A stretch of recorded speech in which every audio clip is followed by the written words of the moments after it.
Okay? Mabilis naman sa patad, sa ahon, pag mag-isa ko lang, kayang-kaya niya.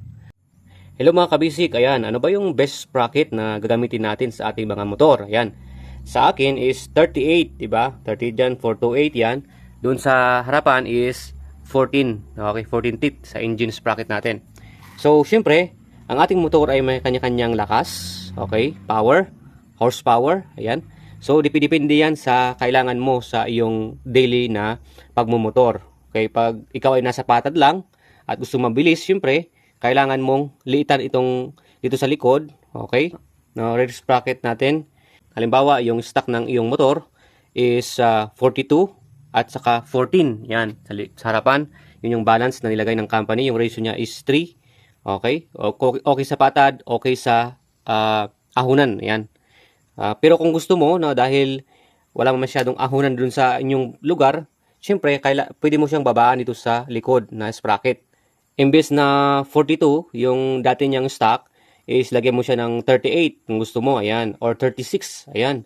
Kung depende nga sa dinadaanan ng motor mo everyday, okay? Kung mahilig ka naman sa travel sa yung mabundok na lugar, syempre, yung dati niya is 42, ilalagay mo naman siya ng 45, yan, kung gusto mo. Depende na yan sa inyo mga kabisik. Kung gusto mong mabilis sa paahon, okay? Sa mabundok, syempre, taasan mo din sa likod. Okay? Kung gusto mo naman na dun sa patad ka lang, gusto mo mabilis, syempre, palitan mo ito ng mas mababa. 38 or 36 or 34. Ikaw na bahala. Depende yan sa lakas din natin ng iyong motor. Okay, ganun yan. So, harapan, less tayo magpalit dito. Ako kasi mga kabisik, mas prefer ko no, na yung dati niya dito. Halimbawa, 14 yung stock niya, 14 lang talaga.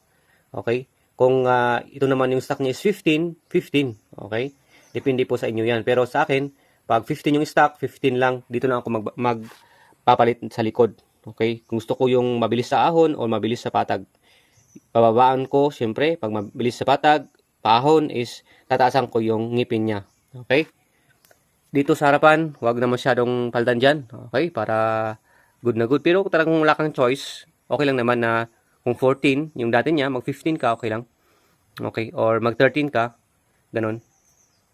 Okay, check mo lang, dapat lang din na hindi tatama hindi masyado malapit na yung kadena mo doon sa ating crankcase, baka butasin niya pag nagloko yung ating kadena. Hindi na naigpitan at kumalas, ayan, yun ang problema yun. Okay? So, yun ang best sprocket na may suggest ko sa inyo, no? Na gagamitin natin. Depende sa'yo.